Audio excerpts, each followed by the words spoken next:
The time is now. Choose a bipartisan path forward. Peter Aguilar.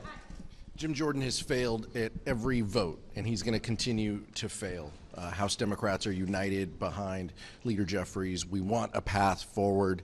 We want to make sure that we are doing everything we can to meet the needs of the American public. Two objectives this week for House Democrats. One is to make sure Jim Jordan does not get close to the Speaker's chair. And the second is to reopen the House of Representatives. We still have work to do, but we're going to do it. We're going to do it together. We're going to advocate for a bipartisan path forward and continue that discussion until we open up the chamber. Leader Jeffries, it seems like a bipartisan path forward is what you're talking about, but in our conversations with Republicans, it sounds dead. What makes you think that there's a reason for it to be revived? Well, there are still reasonable Republicans over on the other side of the aisle, as I've repeatedly said, good men and women who want the House reopened, who want the Congress to function.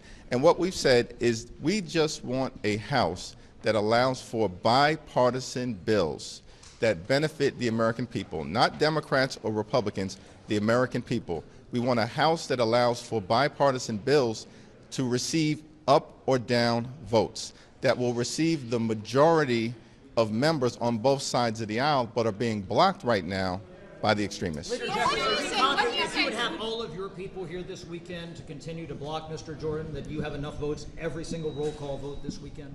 We recognize that Jim Jordan is a clear and present danger to the American people, and we are going to be here for as long as it takes to end this national nightmare. Have you heard from any moderate Republicans who will be willing to partner with you on a Speaker candidate? It's a question you should ask them. Leader Jeffries, at this point, would you ever vote for Patrick McHenry on the floor?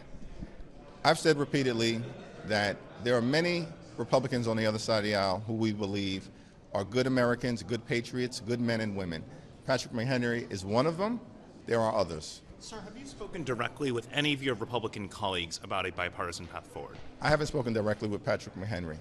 What do you say to those who believe Democrats are to blame for the situation that we're in, since you all voted with those 8 Republicans to oust McCarthy?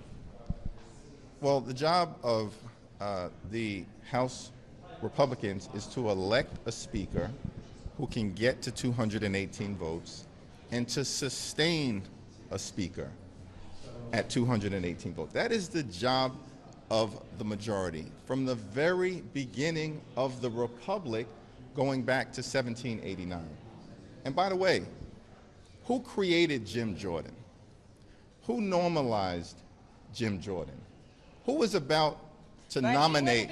Who was about to nominate Jim Jordan? That's clear. And are you okay if they were to go ahead and elect a Speaker pro tem, as they did in the early 60s after Speaker Rayburn, so the House could operate? I mean, that's what you're saying here, that type of option is on the table, and that's something you'd be okay with because of the What we're saying is that all options are on the table to get the House back open so we can do the business of the American people. If every Democrat conversation, is McHenry the only name that's in that conversation? No. Who are the other names that is it Steve Womack? Are there other names? Can we just kind of get into detail?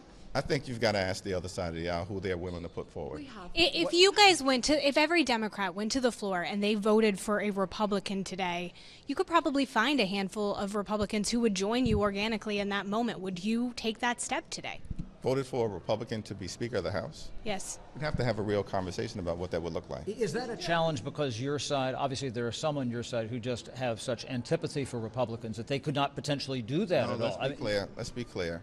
We have said repeatedly for the last 2 weeks that we are ready, willing, and able to find a bipartisan path forward, to enter into a partnership with our Republican colleagues to reopen the House, to get the business of the American people done, to solve problems for hard-working American taxpayers. We just need some traditional Republicans to join us. Instead of rejecting bipartisanship, they need to stop embracing extremism. What are concessions that you would want? Is there any scenario where you think you could be Speaker right now? Do you have the most votes there?